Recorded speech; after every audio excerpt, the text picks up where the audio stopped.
नमस्कार, मी राहुल कुलकर्णी. शासनाचा पैसा सगळ्यांनी मिळून खाल्ला आणि तो कधीच सापडला नाही. हे आपण कित्येक वेळेला वाचलं असेल, ऐकलं असेल आणि पचवलंही असेल. पण आता जे काही हरियाणामध्ये घडलंय, ते आपल्याला आपण कुठल्या जगामध्ये राहतोय आणि इतकी सगळी तंत्रज्ञानाच्या मदतीनं आयुध सज्ज झाली आहेत.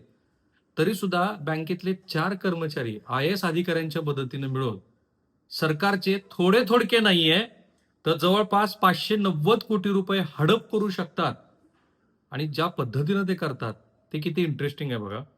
हे प्रकरण मुख्यत्वे आय-डी-एफ-सीच्या फर्स्ट बँकच्या चंदीगड शाखेतल्या हरियाणा सरकारच्या विविध विभागाच्या खात्यामध्ये घडलेल्या 590 बरोबर ऐकलं तुम्ही, 590 कोटी रुपयाच्या घोटाळ्याचं आहे.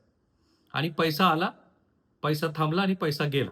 इतक्या सहजासहजी ते घडलंय. त्यामुळे हा व्हिडिओ तुम्ही शेवटपर्यंत बघितला, तर तुमच्या लक्षात येईल, की आज सुद्धा आपल्याकडं इतकं तंत्रज्ञान आणि इतका डिजिटल इंडियाचा गवगवा असताना सुद्धा सरकारी अधिकारी काय पद्धतीनं पैसे खाऊ शकतात नव्हे, पैसे खाण्याची पातळी पण पुढची आहे त्यांची. म्हणजे ह्या केसमध्ये तर ती पैसे खाणं नाही, ही फसवणूक आहे. आता नेमकं काय झालं हे जर सांगायचं म्हटलं मित्रांनो, तर बँकेच्या काही कर्मचाऱ्यांनी बाहेरील व्यक्तीबरोबर मिळून हरियाणा सरकारच्या खात्यामधून अनधिकृत आणि बनावट व्यवहार करून पैसे बाहेर काढले. आता हे कसे काढले? तर मुख्यत्वे भौतिक चेक, ज्याला फॉर्ज्ड फिजिकल चेक्स आपण म्हणतो आणि मॅन्युअल डेबिट इन्स्ट्रक्शनद्वारे हस्तांतरित केले. मॅन्युअल इन्स्ट्रक्शन कशासाठी? कारण साधारणतः आपण डिजिटल इन्स्ट्रक्शन देतो आणि डिजिटल इन्स्ट्रक्शनमधनं ट्रान्झॅक्शन्स होतात. तसं नाही केलं त्यांनी. डिजिटललाच पर्याय शोधला. काय करणार एआय तरी इथे? आर्टिफिशियल इंटेलिजन्स घ्या किंवा काय घ्या. हां, एवढं होईल, की आर्टिफिशियल इंटेलिजन्समुळं तात्काळ कळेल, की पैसा जातोय कुठेतरी. म्हणजे एआयला सुद्धा मात देणारी ही ह्या चोरट्या अधिकाऱ्यांची आणि लाचखोर अधिकाऱ्यांची, अर्थात काही सन्माननीय अपवाद वगळता, ही ती मानसिकता आहे. हे पैसे कसे लक्षात आले ते फार इंटरेस्टिंग आहे. ज्या बँकेच्या रेकॉर्डमध्ये आणि सरकारच्या रेकॉर्डमध्ये तफावत आढळून आली. म्हणजे बँकेच्या रेकॉर्डला सरकारचा पैसा जमा आहे ₹200, सरकारच्या रेकॉर्डला जमा आहे ₹400. मधले ₹200 गेले कुठं? आणि मग त्याच्यातनं हे कळलं. एकूण ₹590 कोटी रुपये. सुरुवातीला ते 490 कोटी म्हटले. मग आता ॲड ऑन ₹100 कोटी होतात. म्हणजे आता हा आकडा दिवसाला आणखी किती वाढत जाईल माहीत नाहीये. आ, कसं झालं हे सगळं समजून घेऊ आता. ही एक जुनी पद्धती आहे बँकेमध्ये फसवणुकीची. बँक कर्मचारी जे मेकर, चेकर, ऑथरायझर ही जी सिस्टम आहे. मेकर, चेकर आणि ऑथरायझर ही एक सिस्टम आहे बँकेमध्ये. हे तिघं एकत्रित आले. मेकर, चेकर आणि ऑथरायझर. ज्यांनी चेक तयार केला तो, जो चेकर होता तो, तपासणी आणि तपासणी झाल्यानंतर ज्याच्याकडे अधिकार होता, की अप्रूव्हल करायचं, हे सगळे एकत्रित आले.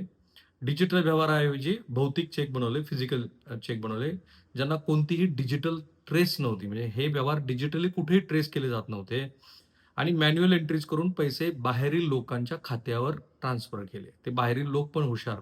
कमिशन दिलं असेल किंवा त्यांनाही असा सहजासहजी पैसा मिळत होता. हे कोण होते? व्यावसायिक, रिअल इस्टेट कंपन्या आणि दलालांच्या खात्यात हे पैसे गेले.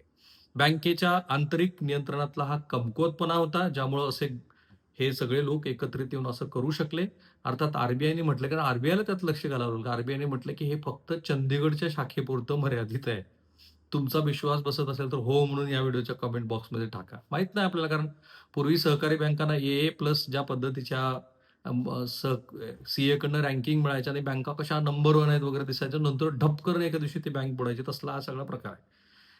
आता हा सगळा प्रकार तुमच्या लक्षात आला असेल, की बँकेचे काही कर्मचाऱ्यांनी सरकारी विभागातल्या अधिकाऱ्यांच्या संगनमतानं, ज्याला इंग्रजीमध्ये कोल्युजन म्हणतो आपण, तसा हा प्रकार घडला.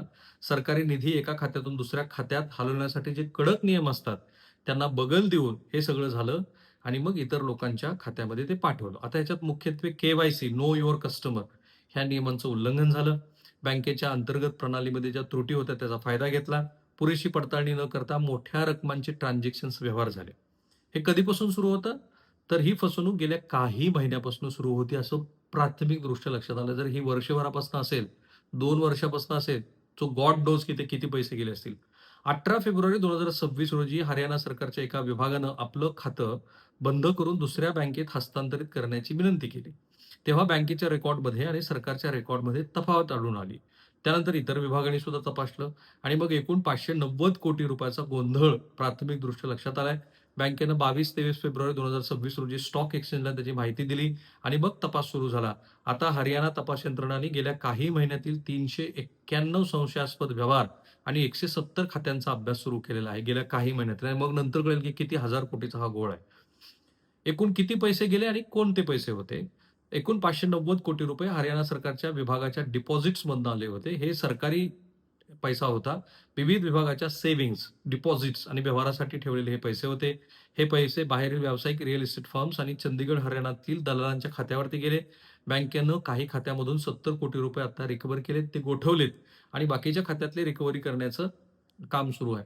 आणखीन एक घडलं याच्यात, आणखीन एक खात्याअंतर्गत म्हणजे बँक अंतर्गत पण एक गोष्ट घडली. सर्वात आधी ही आयडीएफसीच्या फर्स्ट बँकेच्या अंतर्गत तपासणीत इंटरनल ऑडिटमध्ये काही व्यवहार संशयास्पद आढळले. बँकेनं मग हरियाणा सरकारला आणि तपास यंत्रणेला कळवलं आणि त्यातनं मग मी मगाशी म्हणालो त्याप्रमाणे ते दिसलं. हरियाणा सरकारच्या वित्त विभागानं आणि संबंधित विभागानं मग आपापल्या विभागांना कळवलं. 18 फेब्रुवारीला खातं बंद करण्यासंदर्भात ज्यावेळेला प्रक्रिया सुरू झाली त्यावेळेला बॅलन्स मिसमॅच दिसला. सरकारनं बँकेला डी-एम्पॅनल केलं, म्हणजे सरकारी व्यवहारातनं त्या बँकेला बाजूला केलं, तपास सुरू केला आणि मग त्याच्यातनं हे झालं. आता किती लोक सहभागी आहेत ह्या घोटाळ्यात?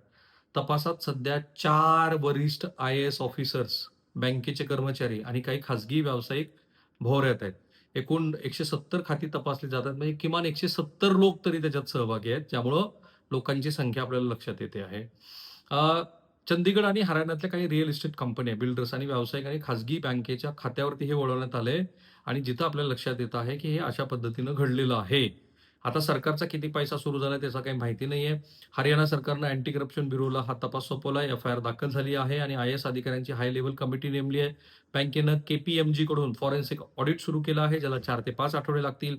पोलिसात तक्रार दाखल झालेली आहे. आणखी तक्रारी येऊ शकतात. RBI, reserve bank of India आता या व्यवहाराला बारकाईने बघत आहे. सिस्टमॅटिक रिस्क नाही, असं जरी म्हटलं तरी ही एकूण फसवणूक ही मोठ्या प्रमाणामध्ये असून हे फ्रॉड, डिजिटल हॅकिंग नसून फोर्स चेक आणि अनऑथराइज्ड मॅन्युअल एंट्री झालेलं आहे. हे सतत आता सांगावं लागतं. आता ह्याचा मोठा फॉलोआउट काय मी तुम्हाला सांगतो. आयडीएफसी बँक ही लिस्टेड बँक आहे. ही फसवणूक सरकारी निधीशी संबंधित आहे आणि राजकीय आणि प्रशासकीय स्तरावरती याची मोठी चर्चा सुरू झालेली आहे. हरियाणा सरकारनं या आयडीएफसी बँकेला सरकारी व्यवहारातून दूर केलं. सीएम नायब सिंग सैनी यांनी या सगळ्या प्रकरणामध्ये चौकशी करून सगळी रक्कम आपल्याला परत येईल असा आपण प्रयत्न करू असं म्हटलं, पण ह्याचा मोठा फटका बँकेला बसलाय. बँकेच्या शेअर्समध्ये 20% घसरण झालेली आहे. जरी आरबीआयने सांगितलं की हे सिस्टमॅटिक फेल्युअर नाहीये, पण एकूण डिपॉझिटचा फक्त 0.5% एवढाच भाग होता, तरी सुद्धा 20% घसरण झाल्यामुळं जवळपास शेअरधारकांना 14,000 कोटी रुपयाचं नुकसान झालंय. 14,000 कोटी रुपयाचं घोटाळा, 590 कोटीचा नुकसान, 14,000 कोटीचं. आणि अजून हा किती मोठा फटका बसू शकतो, येणारा काळच सांगेल. सो आरबीआयला ह्या कारणासाठी मध्ये येऊन सांगावं लागलं. यात आपल्या लक्षात आलं असेल, हे आयडीबीआय सारख्या मोठ्या बँकेच्या बाबतीत घडले. तुमच्या आजूबाजूला असे काही प्रकार सुरू असतील तर या व्हिडिओच्या कमेंट बॉक्समध्ये टाका आणि हे व्हिडिओ घरोघरी जाऊ द्या. स्पेशली बँकिंग क्षेत्रातल्या प्रत्येक मंडळीनं ह्या घोटाळ्याचा अभ्यास करायला हवा. आणि तुम्हाला मला प्रश्न विचारायचा आहे, की कृत्रिम बुद्धिमत्ता ही महानच आहे, महान ठरेल सुद्धा, पण त्याच्यावरून महान आहेत ते मानवी मनं आणि त्याच्यावरून महान आणि क्रूर आहेत ती अशा गुन्हेगारांची मानवी मनं. थांबूया आपण इथे.